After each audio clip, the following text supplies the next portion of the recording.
Iniciando o mês de fevereiro de 2024, retomamos o nosso encontro de conexão bíblica e vamos seguir em frente com o tema Parábolas do Reino.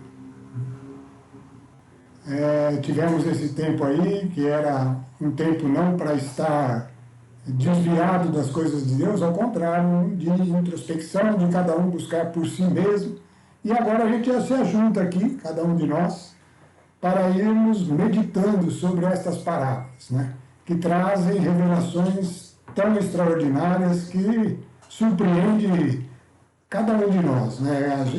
Quem está se preparando para fazer a parábola, para falar sobre ela, busca, né, o socorro, busca a palavra de Deus, procura conectar onde que ela indica temas que são condizentes com o que está sendo tratado, e de repente aquilo vai tomando uma proporção que chega até a emocionar a gente, né? Mas isso não é obra nossa, é obra do Espírito Santo que está em cada um de nós. Nós precisamos dar oportunidade para ele, e agora, na hora de apresentar, precisamos da ajuda dele. Sabemos das nossas falhas, sabemos da nossa facilidade em esquecer, porque se empolga com um ponto e esquece o outro. Então eu tenho que orar ao Pai em nome de Jesus. É a melhor maneira de retomarmos os nossos estudos. Orando ao Pai em nome de Jesus, em nome do Pai, do Filho e do Espírito Santo, damos início a esse novo tempo de estudo bíblico, dessa conexão bíblica. Senhor, ouvi a nossa prece, ó Deus, sei quão importante é a Tua palavra em cada detalhe. E sempre que vamos nos aprofundando, Senhor, cada vez mais sentimos uma responsabilidade, porque ela é muito grande. Estamos falando do próprio Jesus Cristo, Ele é o Verbo. Do Espírito de Deus, que é aquele que pode revelar todas as coisas, que nos ensina todas as coisas conforme a Tua palavra. Tome conta, Senhor, desse grupo, desse nosso trabalho, dessa nossa reunião, durante todo o tempo que temos pela frente. Que Ele nos ajude a partir de agora e a partir de hoje, para que possamos expor tudo aquilo que Ele tem revelado dentro de nós, mesmo com as nossas limitações. Que isso se abra, Senhor, pela força do nome de Jesus Cristo. E todos nós possamos sair lucrando de cada momento desse, lucrando da verdade, das coisas maravilhosas que foram disponibilizadas em vosso Filho, nosso Senhor Jesus Cristo. É para Ele que eu quero deixar aqui toda a glória, todo o louvor e toda a adoração. Ele é que merece a nós, Senhor, coube essa graça imensa de estarmos, Senhor, tendo a possibilidade de crer naquele que é fonte de vida e de vida eterna. Amém. Bom, nós falamos diversas parábolas, cada uma delas trouxe coisas que a gente vai aprendendo no momento em que se dispõe a começar um estudo desse, né? E vamos hoje tratar da parábola dos dois filhos. Vem na sequência da parábola dos operários da vinha, né? E tem muito a ver com aquela parábola. Por isso a gente vai dar início, vamos pegar aqui a primeira tela, falando um pouco da parábola dos operários da vinha. Os operários da vinha tinham um trabalho, lembra disso? Tinham um trabalho, e o trabalho ficou dividido em duas etapas. E é importantíssimo isso aí. Nessa parábola agora a gente vai ver mais detalhes disso. Ele se divide em duas etapas. Uma primeira etapa que é o trabalho em nós mesmos, aquele que está sendo tocado por Deus para disponibilizar aquilo que Deus vai tratando e trabalhando dentro dele, e ele é tocado a levar isso adiante, mas em primeiro lugar ele precisa viver aquelas coisas, viver aquela renovação, aquela transformação. Então um trabalho interior, né? E depois então um trabalho fora de si mesmo, que aí é um trabalho doação, né? E na parábola dos operários da vinha, isso é representado por uma remuneração, né? Os dois trabalhos têm a sua remuneração. E aí esse ensinamento da parábola do operário da vinha ajuda a gente a entender a diferença dessas duas situações, né? O primeiro trabalho, que é trabalhar em nós mesmos, a gente o faz com toda a autoridade, porque nós estamos tratando de algo que é dentro de nós. É nós que vamos estender a mão e pedir ao Senhor, tira isso de mim ou coloca isso dentro de mim. Deus não faz nada se nós não tomarmos essa atitude. E esse é o nosso único trabalho, porque ter poder para tirar, por mais que a gente se engane, por mais que a lei, por exemplo, valeu durante tanto tempo, e a lei é um esforço do homem para fazer o que é certo, por mais que a lei seja boa, isso não é renovação, transformação. E a gente não consegue a renovação, consegue uma disciplina, né? Então esse trabalho interior é um trabalho que vai buscar forças em alguém, né? Para poder ser mudado, ser transformado. Então esse é um trabalho que nós fazemos com toda a autoridade. Por quê? Eu estou abrindo as portas daquilo que me foi dado, o meu ser. O meu ser é meu. E por isso Deus respeita isso e espera que eu me disponibilize e busque nele forças para que haja uma transformação interior, a limpeza do que tem que ser removido, e isso é trabalho, e aquilo que tem que ser colocado no lugar, isso também é trabalho, né? Então, o nosso trabalho aí se resume em quê? Conformar-se a Cristo com o recurso da oração em nome de Jesus. Então, como nós não temos poder para essa transformação, temos a decisão, mas não o poder, então temos que buscar o poder, e o poder está garantido por nosso Senhor Jesus Cristo. Nós vamos falar novamente disso aqui, durante o contexto aí da parábola. Ele deixou claro que ele faria essa obra, mas que teria que ser a partir da nossa decisão. E aí entra a oração em nome de Jesus, para fazer a vontade dele, né? E como que ele disse lá em João 16, até agora nada pedistes em meu nome, pedi e recebereis, para que a vossa alegria seja perfeita. Falamos, enfatizamos e repetimos com frequência. Em nome de Jesus não é simplesmente uma frase, é estar fazendo algo que ele mandou. Então tem que estar vinculado a essa situação. Ele mandou que nós amemos como ele ama, e nós precisamos de algo para mudar dentro de nós, para que isso aconteça. Esse algo tem que ser levado a ele. Várias vezes já falamos também, não basta uma oração genérica. Senhor, muda e me deixa igual a Jesus. Não é isso. É uma construção, é passo a passo. É aquilo que você vai tendo consciência da justiça, que é a vontade de Deus, e vai pegando e comparando com o seu modo de ser, e vai então trabalhando nessa oração em nome de Jesus. Então esse é o trabalho com a autoridade. Mas e a remuneração desse trabalho? Aí é o trabalho da nova aliança. Assim como a velha aliança tinha promessas incríveis para aqueles que gostam da vida nesse mundo, aquelas promessas eram realmente para a vida nesse mundo. E eram maravilhosas, né? Porque tudo que acontece nesse mundo é modelo das realidades eternas. Isso a gente precisa saber. E assim a lei e a aliança antiga era modelo da nova aliança, que agora é essa tão superior, com uma remuneração muito superior. E são 7 promessas, como lá também eram 7, né? Promessas da nova e eterna aliança. Primeira promessa é maravilhosa, é essa que nós estamos falando, de ser mudado a natureza, o poder de se tornar filhos de Deus. Não esqueçam, filho é aquele que tem a natureza do Pai. Por isso que tantas parábolas falam do Pai que envia os filhos. A de hoje fala isso, né? Então, a nova natureza é o poder de se tornar filho de Deus. É algo que vai se desenvolver, né? Segunda promessa, o Espírito Santo. Só tem o Espírito Santo quem está na nova aliança, quem fez o pacto da aliança, quem confessou Jesus Senhor de sua vida e entregou-se a Ele. Senhor é o dono da sua vontade, né? Ao fazer isso, eu estou em condições de receber o Espírito Santo. Quem pagou o preço? Jesus. Eu não mereço, não tem jeito de merecer. Precisava ser justo, ser puro, ser sem pecados. Mas não, ele pagou o preço por isso, e nós, crendo nele e entregando-nos a ele para que ele faça a obra, temos o Espírito Santo. Então, não tem remuneração maior do que essa, né? Mas ainda vai se somando outras coisas. Tem a garantia de uma vida, não só abundante, que começa agora nesse mundo, mas que se estende por toda a eternidade. Também não tem valor para pagar essa mudança. Tudo que você vê no mundo morre, acaba, se deteriora e some.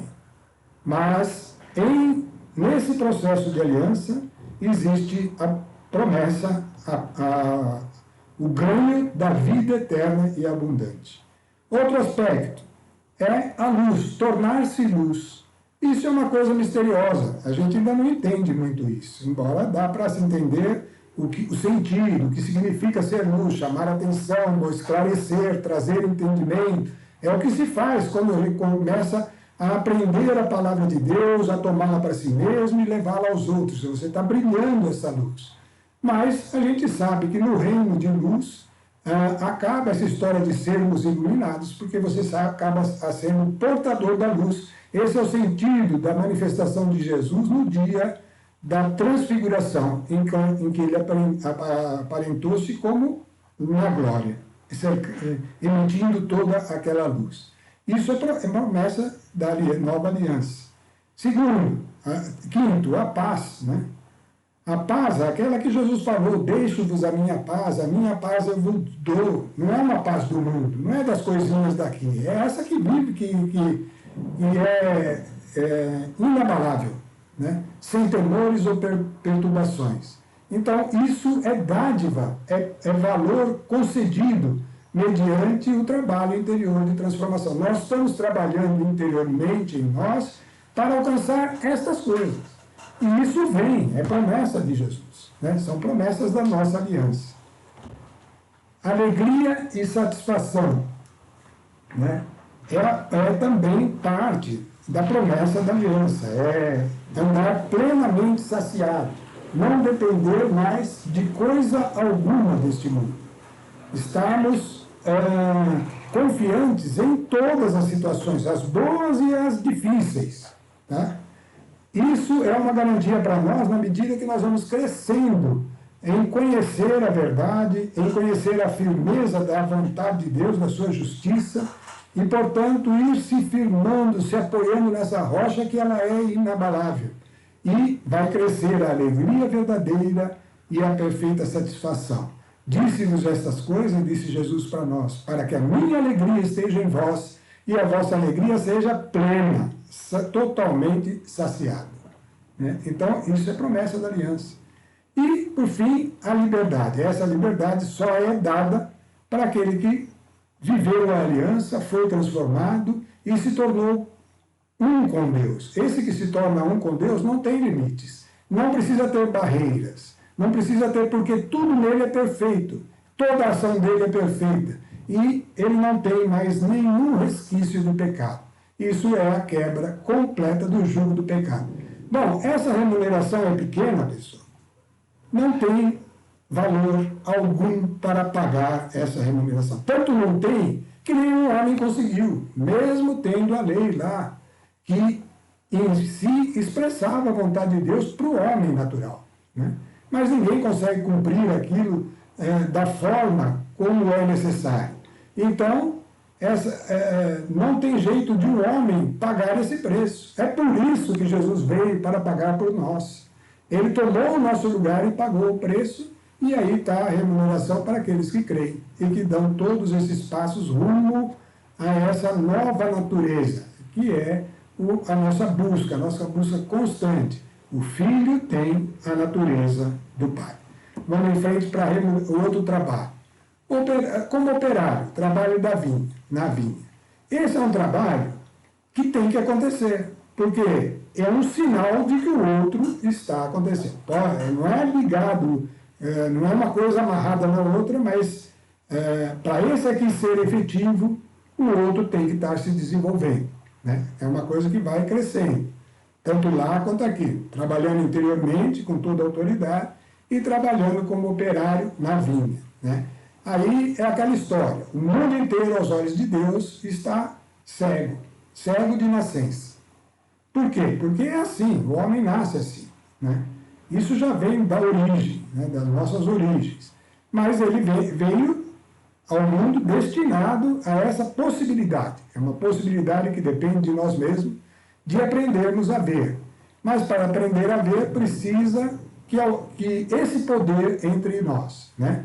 E abrir os olhos ao cego de nascença é um trabalho. É anunciar tudo isso, todas essa beleza das promessas da aliança, ao que não conhece, para que ele tenha esse desejo, tome a decisão e comece, então, a crescer nesse caminho de Cristo, a caminhar com Cristo, né? Esse trabalho é a pregação, é o anúncio para a conversão, e é um esforço que deve ser contínuo, né? Nas nossas atitudes, no nosso modo de ser vai ajudar isso, né? E nós vamos ver que esse trabalho tem uma remuneração mínima. Não tem benefícios para isso. É um trabalho do mundo, é um trabalho que fazemos aqui, com nossas forças, né? Então, a remuneração é a provisão para cada dia nesse mundo. É isso que Jesus garantiu para aqueles que realizam esse trabalho. É uma garantia. Lembra, não andeis ansiosos de coisa alguma, do que haveis de comer, do que beber, do que vestir. São os pagãos que se preocupam com isso. Buscai o reino em primeiro lugar, e isso vos será acrescentado. O reino em primeiro lugar é atuar na transformação interior e no anúncio, que é esse trabalho na vinha como operário, né? Então, esse trabalho é verdade, e que a remuneração dele tem que ser só a sobrevivência. Por quê? Porque esse trabalho já tem um valor que vai estar interno na gente.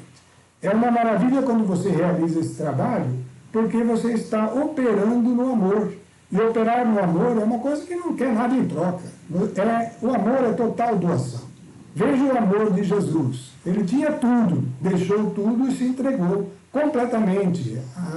Não só a condição de se tornar como homem, mas a condição de ir para a cruz, né? E sofrer a morte de um homem condenado por um pecado grave, né?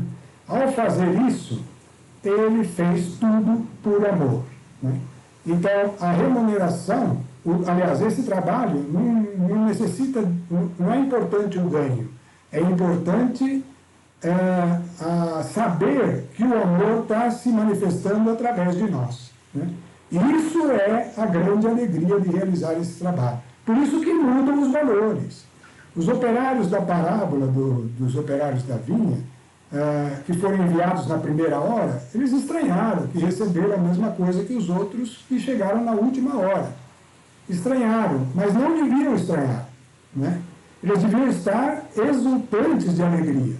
Porque se eles estivessem trabalhando na condição correta, né? Isso é um ensinamento, é lógico, a parábola é um ensinamento, o amor não leva em conta o esforço ou o tempo, ele se alegra em poder dar. Então, esta é a pergunta de Jesus para todos nós.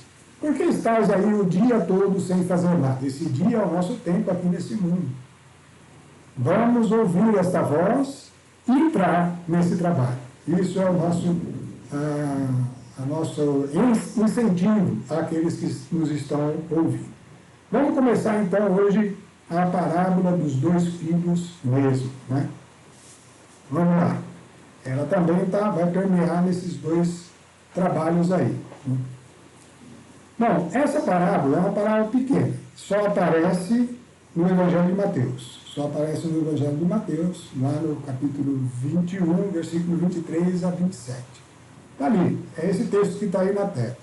Mas o contexto antes dela, o que acontecia e que levou Jesus a contar essa parábola, aquilo que levou o Espírito de Deus a falar por Jesus essa parábola, era um fato inusitado que tinha acontecido naqueles dias, né? Foi quando Jesus chegou em Jerusalém com os seus discípulos, entrou no templo e fez algo que ele nunca tinha feito. Nunca. Porque Jesus mesmo dizia, ele não veio quebrar o caniço rachado, nem apagar a pequena chama, mas nesse dia ele agiu com violência. Ele entrou no templo com cordas e expulsou do templo tudo que era trocador de moedas, o câmbio, o pessoal que fazia o câmbio para as ofertas e para os sacrifícios, os animais, que vendia os animais, e vendia um monte de outras coisas, começou a virar um comércio dentro do templo. E Jesus entrou lá e expulsou tudo com um chicote. Isso é uma figura de algo que tem que acontecer dentro da gente, né? Nós somos agora o templo. E naqueles dias ele fez isso. E o que aconteceu? O pessoal ficou observando, as pessoas se assustaram, viram, se retiraram, né? Mas aí os fariseus, as autoridades, que são os doutores da lei, aqueles que frequentavam o templo e que não estavam envolvidos com aquelas coisas, mas que se julgavam a autoridade ali dentro, né? A autoridade, foram lá falar com Jesus, né? Foram falar com ele e falaram assim: com que direito fazes estas coisas? Essa é a pergunta. Com que direito fazes estas coisas? Jesus respondeu para ele: o batismo do João era do céu ou dos homens? Eu vou responder para vocês, mas me responde essa pergunta. O batismo de João Batista, era do céu ou dos homens? Perguntando para ele, vocês conseguem ter aí uma consciência se ele agiu pela vontade de Deus, que é a justiça, ou se ele agiu por ele mesmo? Veja bem, em Israel estava acontecendo algo que é parte dessa parábola também. Algo que era o seguinte: há muito tempo não se manifestavam profetas em Israel. A não ser casos assim bem tênues, né? Tinha os profetas que conseguiam prever as coisas que iam acontecer de imediato, mas não eram aqueles profetas antigos, Isaías, Ezequiel, todos aqueles grandes profetas que manifestavam-se em Israel, e era o próprio Deus falando no meio deles, né? E quando eles começaram a ver João Batista, era semelhante. João Batista era novamente essa possibilidade acontecendo dentro de Israel. E o povo começou a se aglutinar, seguir, ir junto dele. Então o povo estava no entusiasmo com João. E quando Jesus perguntou aos doutores da lei, aos fariseus, eles não seguiam João, né? E aí eles hesitaram em falar que não era de Deus, porque eles falaram assim: se eu falar que não é de Deus, o povo vai se revoltar contra mim, né? Então, nessa hesitação, eles falaram: não sei, né? E aí Jesus começa a parábola de hoje, começa a falar para eles, para os fariseus. Então está lá em Mateus 21, é isso que nós vamos ler agora. Falou para os fariseus: que vos parece? Um homem tinha 2 filhos, então os 2 eram filhos. Dirigindo-se ao primeiro, disse: meu filho, vai trabalhar na vinha. Respondeu esse primeiro filho: não quero. Respondeu claramente: eu não quero, é chato ir lá, eu tenho que ir lá, ficar tirando mato, ficar pegando galho, reunindo sujeira, jogando... eu não quero fazer isso aí. Tem outras coisas para eu fazer, né? E não foi. Mas em seguida, algo começou a tocar dentro dele, né? Aquela palavra veio do Pai, e a figura do Pai era importante para ele. E ele foi se tocando de arrependimento e foi em silêncio, nem falou nada para ninguém, foi lá e foi trabalhar na vinha, né? Bom, o pai tinha 2 filhos, isso aconteceu com o primeiro. Dirigindo-se depois ao outro, disse-lhe a mesma coisa. E o filho respondeu: sim, pai, eu vou, né? Sim, eu vou. Mas não foi. Não foi. E aí Jesus fez a pergunta para os fariseus: qual dos 2 fez a vontade do Pai? O primeiro respondeu. Jesus disse: em verdade vos digo, os publicanos, que era aquele pessoal corrupto e tal, as meretrizes, vos precedem no reino de Deus. João veio a vós no caminho da justiça.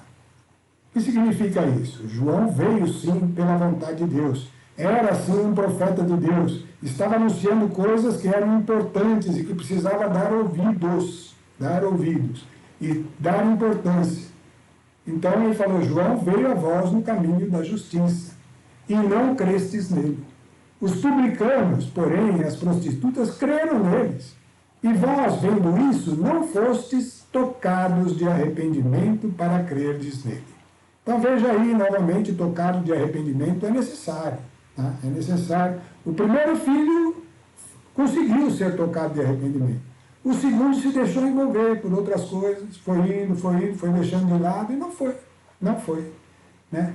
Mas os fariseus eram um pouco diferentes. Né? Nós vamos ver como é que é a situação dos fariseus em relação a tudo isso. Né? Então vamos continuar aí as nossas telas. Vamos indo a fundo no sentido da palavra, sempre com a ajuda do Espírito Santo para que ele conduza o que nós estamos falando. Né?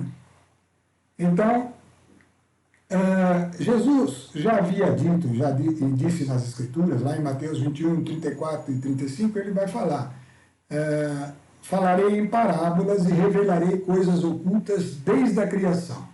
É interessante como as parábolas parecem uma historinha pequena, uma historinha simples, mas tem coisas lá que são extraordinárias, como nós vamos ver nessa parábola aqui, como já vimos nas outras, né? Desde a parábola do grão de mostarda, que não parecia ter sentido, de repente ficou muito claro. Né?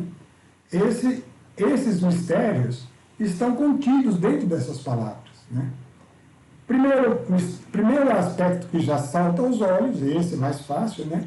É que os filhos devem trabalhar na vinha, realizando os dois trabalhos. Né? Se vai trabalhar na vinha, tem que realizar os dois trabalhos. Pensa bem, pessoal. Não dá para eu ir trabalhar numa atividade agrícola se eu não tiver noção de nada. Né? Antes eu tenho que saber alguma coisa e depois realizar o trabalho. Por isso que é sempre os dois trabalhos. Antes você tem que ter a capacitação para depois realizar o serviço, mesmo que seja carpir. Vai machucar a planta carpim na raiz. Né? Então tudo tem que saber alguma coisinha. Né? E é assim mesmo, a gente vai sabendo alguma coisinha e já vai expondo e depois vai crescendo mais, crescendo mais. Olha como Jesus mostra os dois trabalhos em vários pontos. Jesus, não só Jesus, mas os apóstolos. Tá? Vamos falar dos dois trabalhos. Vamos ler aqui em Mateus 7, né? Esses versículos que estão aí. Mateus 7 é uma parte do Sermão da Montanha. O Sermão da Montanha é a nova lei. Isso é a lei antiga levada à perfeição. E ela se desdobra em um monte de aspectos que são marcantes e que a gente precisa dar importância, porque ela é, em resumo também, mas ela dá um desenvolvimento do que seria aquele mandamento do amor. Né? E um dos textos é relativo a esse trabalho interior tão importante. Ele fala assim: não julgueis e não sereis julgados, porque do mesmo modo como julgardes, serei também vós julgados. E com a medida com que tiverdes medido, também vós sereis medidos. E aí ele começa a falar o assunto que é do nosso tema aqui. Por que olhas a palha, algo que está obstruindo o olho do teu irmão, e não vês a trave que está praticamente tapando o teu olho? Como ousas dizer a teu irmão: deixa-me tirar a palha do teu olho, quando tens uma trave no teu? Então vocês estão vendo? Não dá para ajudar o outro se antes não houve algo em nós mesmos. E aí ele declara: hipócrita, tira primeiro a trave do teu olho, e assim verás, para tirar a palha do olho do seu irmão. Viram os dois trabalhos aí? Primeiro, o trabalho em nós mesmos, onde nós somos autoridade para fazer. E depois ajuda o outro a chegar aonde você chegou. Né? Esse é o trabalho que os filhos devem fazer na vinha. Mas tem mais. Né? Vamos ver na próxima tela como que os apóstolos repassaram isso para aqueles que ficaram no lugar deles. É o caso de Paulo a Timóteo. Né? É bonita a frase que ele traz, mas vai mostrar direitinho que esses dois trabalhos estão em jogo. Né? 1 Timóteo 4 vai dizer o seguinte, no versículo 14 em diante: não negligencieis o carisma que está em ti, ou seja, a presença do Espírito Santo que está nele, e que te foi dado por profecia, quando a Assembleia dos Anciãos te impôs as mãos. Põe nisso toda a diligência e empenho, de tal modo que se torne manifesto a todos o teu aproveitamento. É importante que ele esteja crescendo. Olha por ti e pela instrução dos outros. Vem aí o casal. Primeiro em você, depois no outro. Persevera nessas coisas, nessas duas coisas. Se isto fizeres, tu te salvarás a ti mesmo e aos que te ouvirem. Está vendo os dois trabalhos? São trabalhos da vinha, pessoal. Da vinha, qual é a vinha? A vinha da videira verdadeira, que é Jesus Cristo, e que deve produzir frutos, né? Frutos é algo que se produz em nós para que o outro veja e o outro passe a reproduzir aqueles frutos, né? Então está aí Paulo ensinando a Timóteo. Vamos ver Paulo falando a um outro discípulo dele na sequência.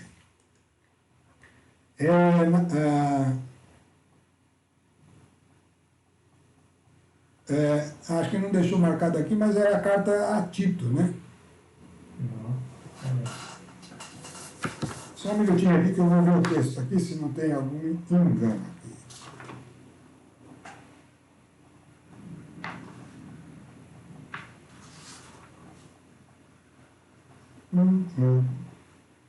Ah, não, é Filipenses? É a carta aos Filipenses, desculpa, eu que estava com uma outra parte na cabeça. Né? Os filhos devem trabalhar na vinha, realizando os dois trabalhos. Esse é o que nós estamos mostrando, os dois trabalhos. E essa carta é a carta aos Filipenses, faltou pôr o nome aí, né?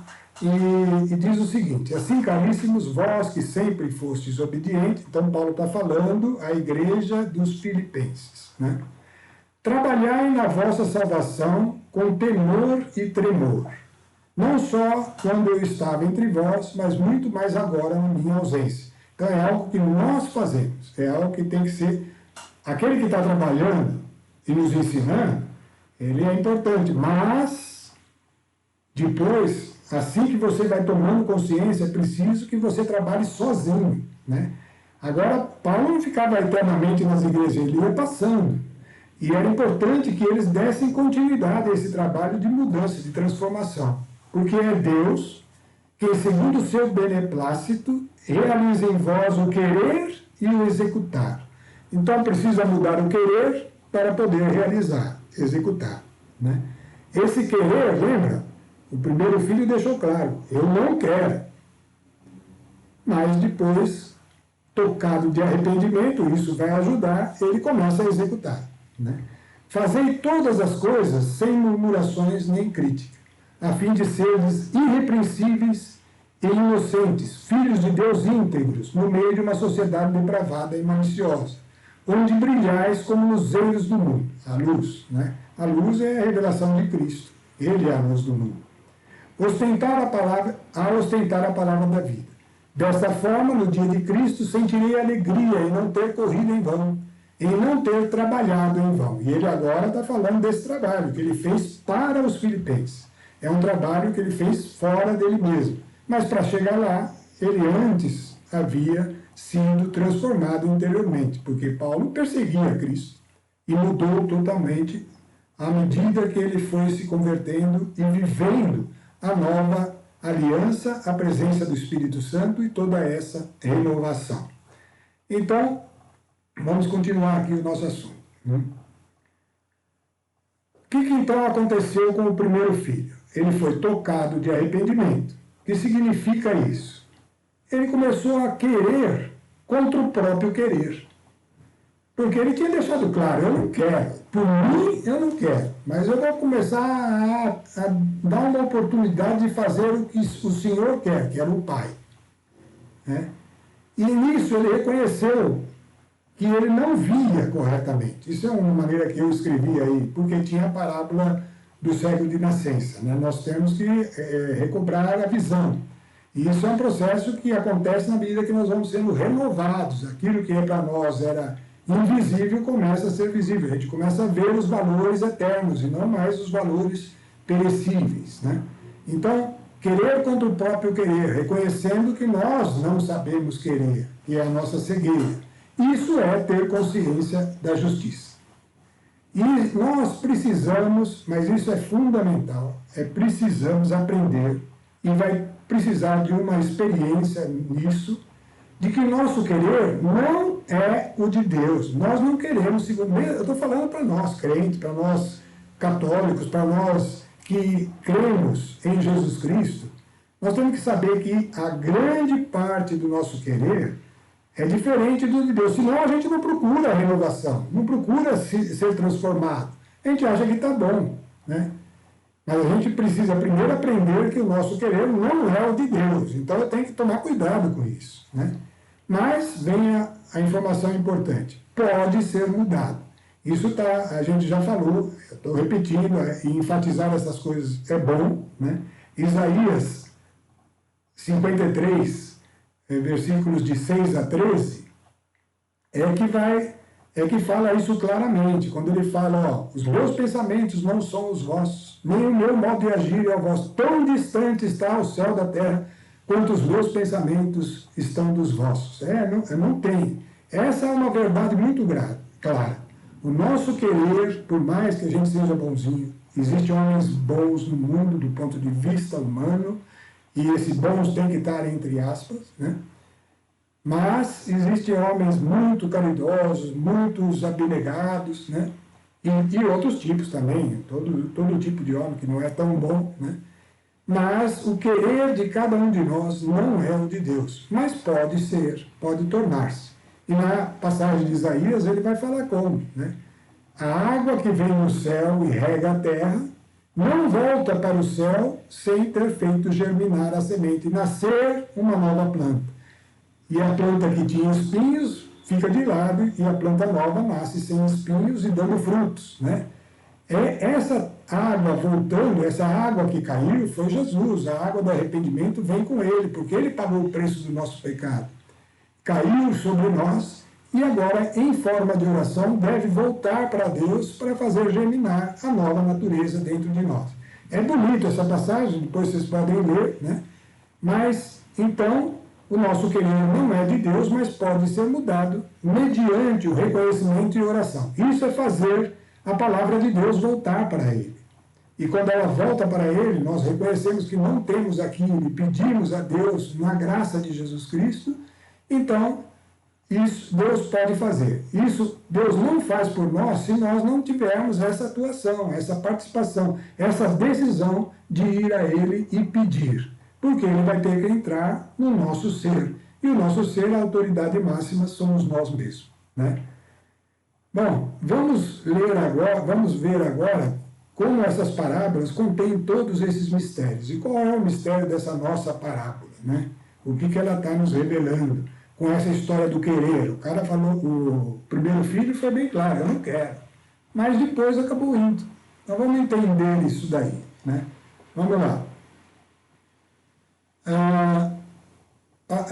Deus, Romanos 11, né, a carta aos Romanos 11, 32 a 36, está escrito assim: Deus encerrou todos os homens na desobediência.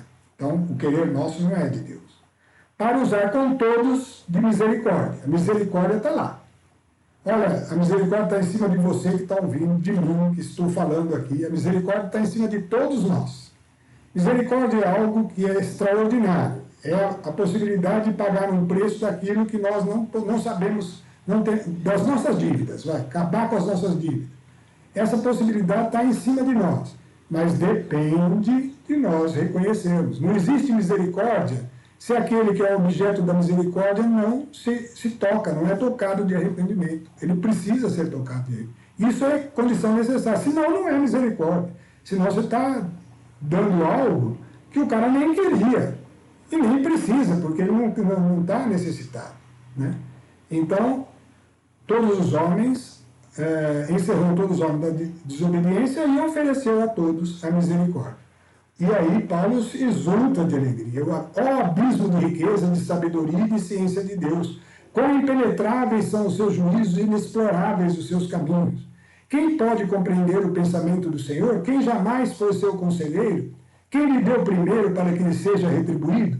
Dele, por ele, para ele são todas as coisas, a ele a glória por toda a eternidade. Amém. Então, essa disposição de Deus é tão extraordinária, tão maravilhosa, e ela se cumpre integralmente em nosso Senhor Jesus Cristo. Vamos continuar nesse mistério, que ele continua aí na próxima tela, num outro texto. Colossenses, aí Paulo falando aos Colossenses. E ele está falando daquele trabalho que ele fazia pela igreja, agora exterior a ele. Agora me alegro nos sofrimentos suportados por vós. O que falta às tribulações de Cristo, que fez isso por nós, né? Completo na minha carne, por seu corpo, que é a igreja. Dela fui constituído ministro, em virtude da missão que Deus me conferiu de anunciar em vosso favor a realização da palavra de Deus. Aí ele vai falar do mistério. Mistério esse que esteve escondido. Está vendo como as parábolas vão ajudando a entender esses mistérios? Desde a origem às gerações passadas, mas que agora foi manifestado aos seus santos. A estes quis Deus dar a conhecer a riqueza e glória desse mistério entre os gentios. E aí, 2 pontos. Vem agora a revelação do mistério. Cristo em vós, a esperança da glória. O que é isso?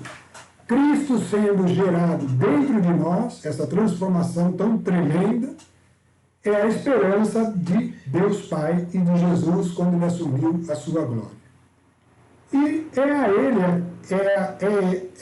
ele é que anunciamos, diz Paulo, admoestando todos os homens e instruindo-os com toda sabedoria, para tornar todo homem perfeito em Cristo. Então é esse processo. Esse é o processo da renovação. O que ele está fazendo? O que ele está gerando? Ele está pegando o Zé da esquina e tornando ele cada vez mais semelhante a Cristo.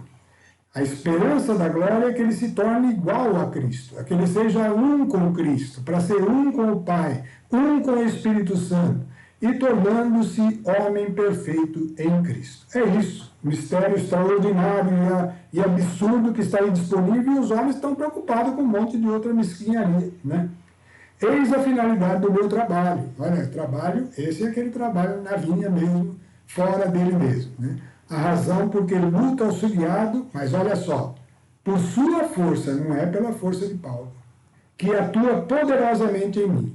Então nós temos que saber que todo o poder está concentrado em Cristo, que morreu e ressuscitou, e lá no céu foi dado a ele um nome acima de todos os nomes, né? Ele tem a máxima autoridade e todo o poder, e por isso que pedir em nome dele é certeza de receber, mas tem que entender o que é pedir em nome dele. Então, vamos lá. Cristo em vós. O que significa isso? Nosso querer tornando-se sobrenaturalmente o querer de Jesus. Por isso que não dá para fazer pela nossa cabeça.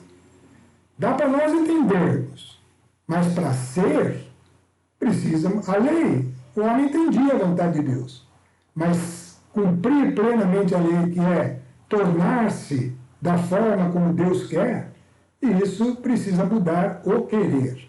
A lei é uma disciplina, querer é ser transformado, né? Então, nosso querer tornando-se, tem uma coisa sobrenatural, é o querer tornando-se o querer de Jesus.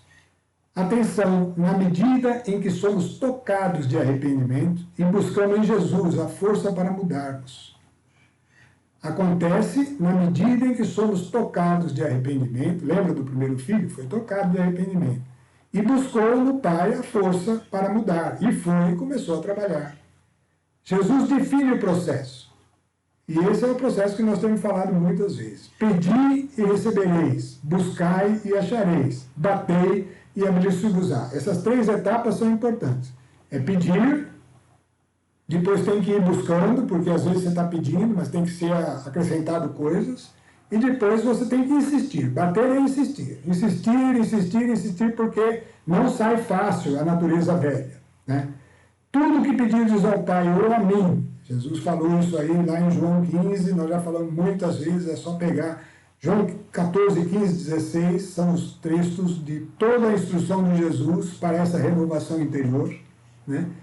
E ele fala lá claramente, tudo que pedirdes ao Pai, ou tudo que pedirdes a mim, em meu nome, ou seja, para fazer a minha vontade, eu o farei. E é promessa dele, não tem como duvidar disso, né? Bom, até aqui nós falamos de uma parte da parábola, né? E, na verdade, foi só uma ênfase de ensinamentos que a gente já tem dado, né? Com frequência, né? Agora nós vamos tratar do problema que é um impacto maior para nós, né? Vamos tratar do erro mais frequente e atual, que é o que essa parábola chama a nossa atenção. Precisa dar atenção ao que vai ser dito daqui para frente, porque é o que nós estamos vivendo, pessoal, é o que está acontecendo à nossa volta. Então vamos lá. O erro mais frequente atual é o segundo filho, né?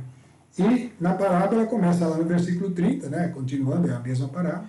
Dirigindo-se depois ao outro, disse-lhe a mesma coisa. E o filho respondeu, sim, pai, mas não foi. Ele falou, sim, pai, eu vou, né? Lá dentro dele ele falou, eu vou, né? Mas não foi. Qual dos dois fez a vontade do pai? É óbvio, o primeiro. Responderam-lhe. Jesus disse, isso responderam os fariseus, responderam para Jesus, né? E Jesus disse, em verdade vos digo, os publicanos, as benedicências vos precedem no reino de Deus.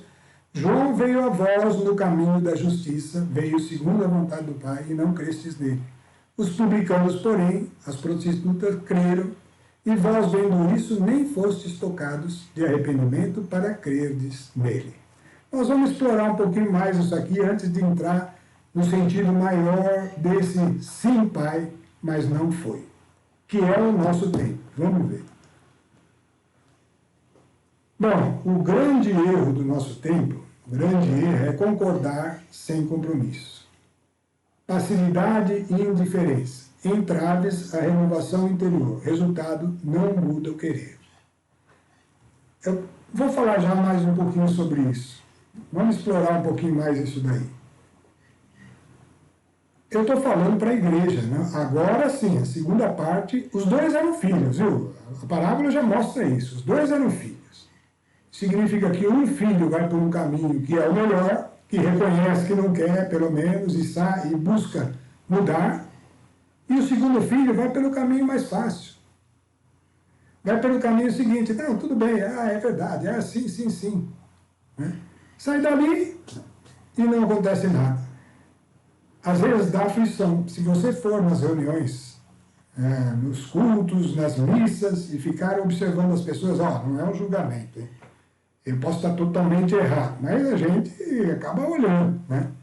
A expressão, quando está anunciando a palavra, quando está explicando a palavra, as pessoas estão olhando para o lado, o outro está...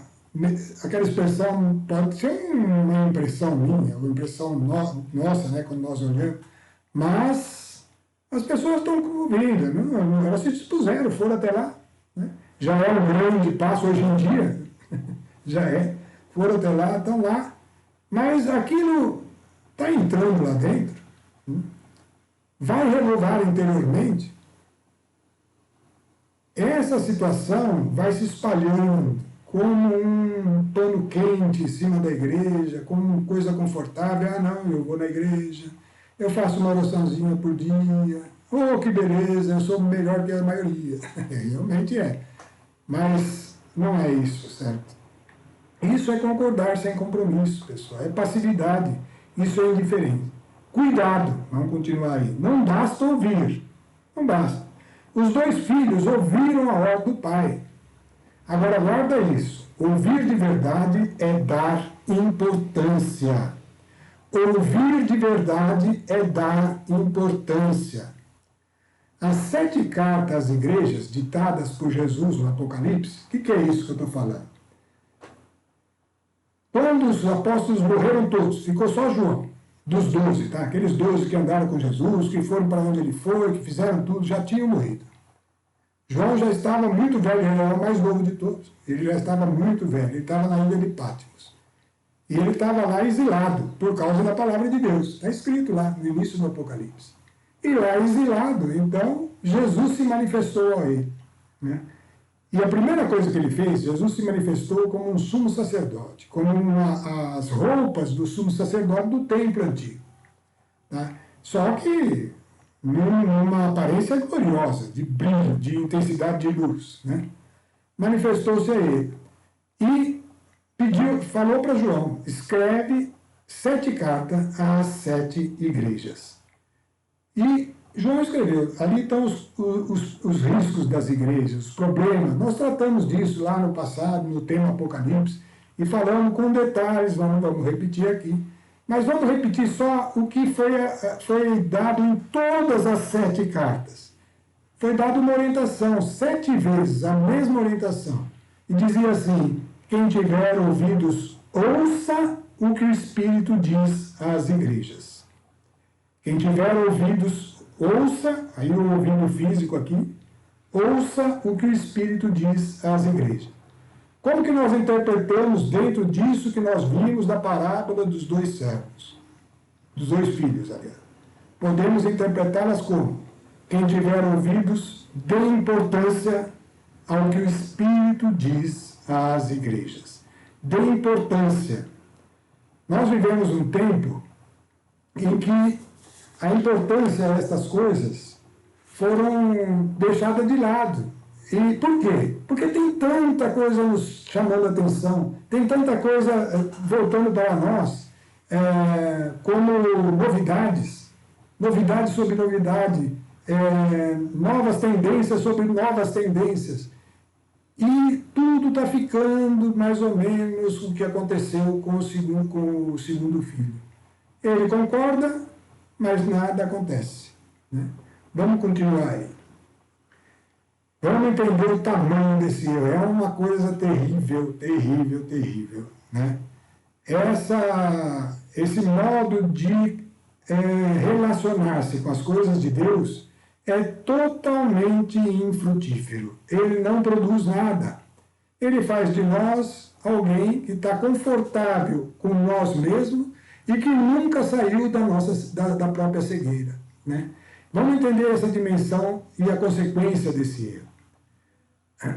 Jesus falou isso, e nós até falamos na parábola dos operários da vinha, né?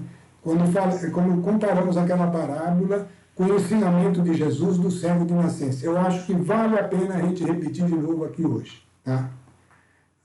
Está lá em João, no Evangelho de João, do próprio João, que fez as cartas do Apocalipse, né?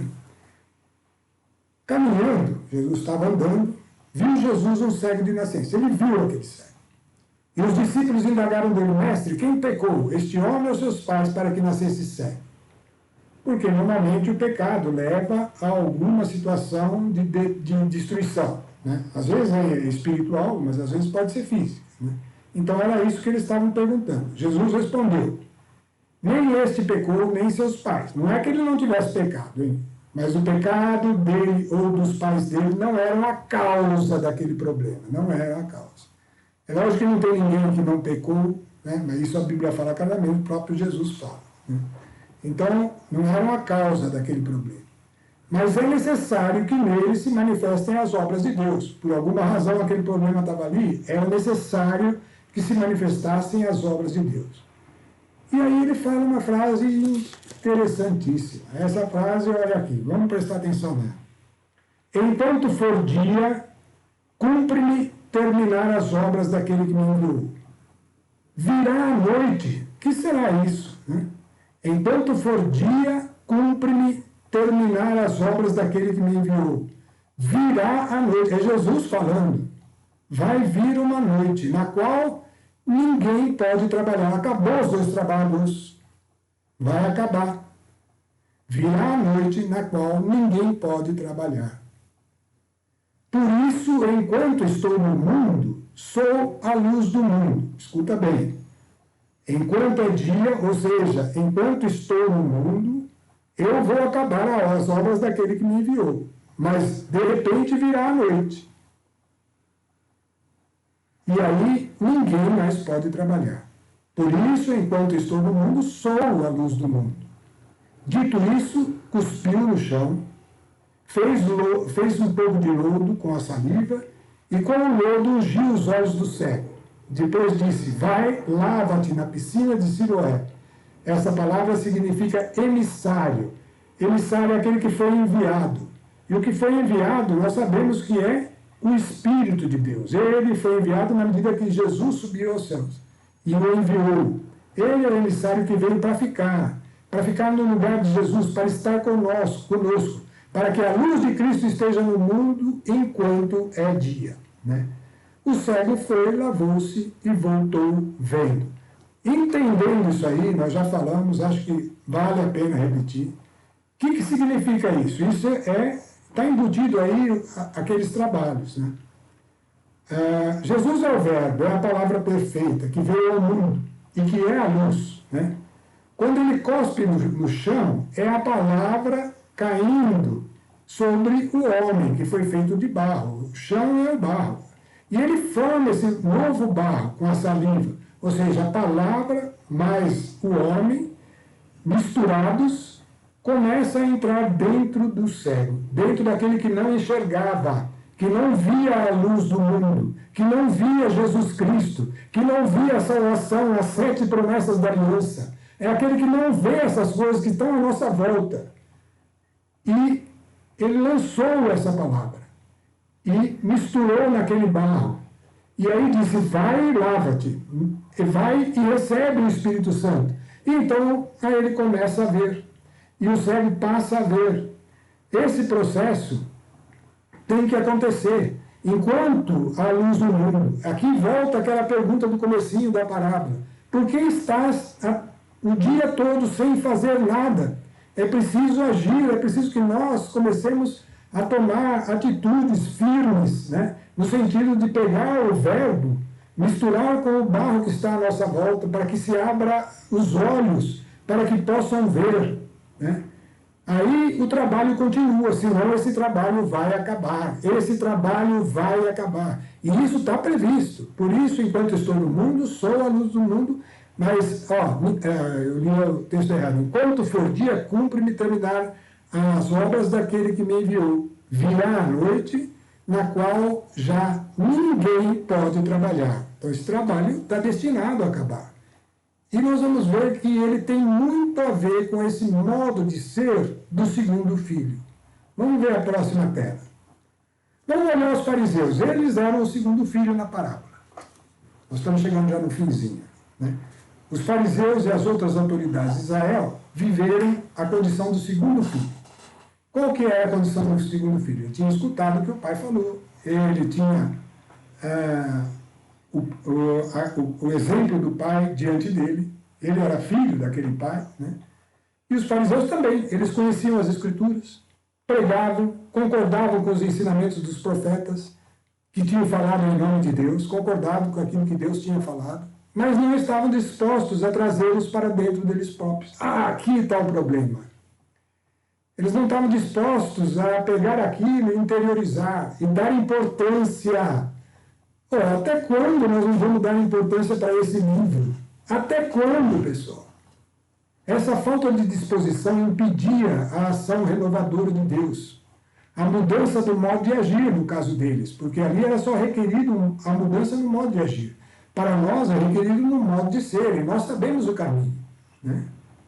Eles tropeçaram na pedra angular, é a pedra fundamental, a primeira pedra, aquela sobre a qual se edifica tudo.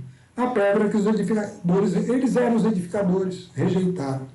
Essa atitude levava, e isso estava acontecendo em Israel, por isso que eles estavam com sede de novos profetas, por isso que alguns reconheceram João Batista, mas levava toda a nação de Israel a uma situação de apostasia. O que é isso? É relaxamento em relação à justiça de Deus.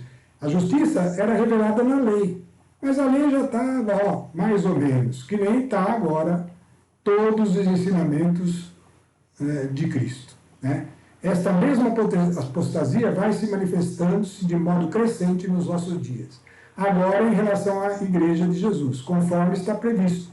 Então, nós vamos ler que isso está previsto em Tessalonicenses 2, é mesmo o apóstolo Paulo falando para os discípulos da Igreja dos Tessalonicenses. E ele falou assim: no que diz respeito à vinda de nosso Senhor Jesus Cristo e nossa reunião com Ele, rogamos-vos, irmãos, não vos deixeis facilmente perturbar o espírito e alarmar-vos, nem por alguma pretensa revelação, nem por palavra ou carta tidas como procedentes de nós, e que vos afirmasse estar iminente o dia do Senhor. Ninguém, de modo algum, vos engane. E aí ele fala, porque primeiro deve vir a apostasia, deve vir a noite, e deve manifestar-se o homem da iniquidade, o filho da perdição, o adversário, aquele que se levanta contra tudo que é divino e sagrado, a ponto de tomar lugar no templo de Deus, isso é simbólico, e apresentar-se como se fosse Deus, isso também é simbólico. Não vos lembrais de que lhes dizia essas coisas quando estava convosco? Agora sabeis perfeitamente que algo detém, de modo que ele se manifestará a seu tempo. Novamente fica para nós a pergunta: o que estamos fazendo? O dia está passando, a apostasia está crescendo, e nós vamos tratar disso na próxima segunda-feira. E que Deus abençoe a todos. Vamos confiantes que com a presença do Espírito não seremos enganados, andaremos na luz e viveremos esta luz, na graça de nosso Senhor Jesus Cristo. Amém.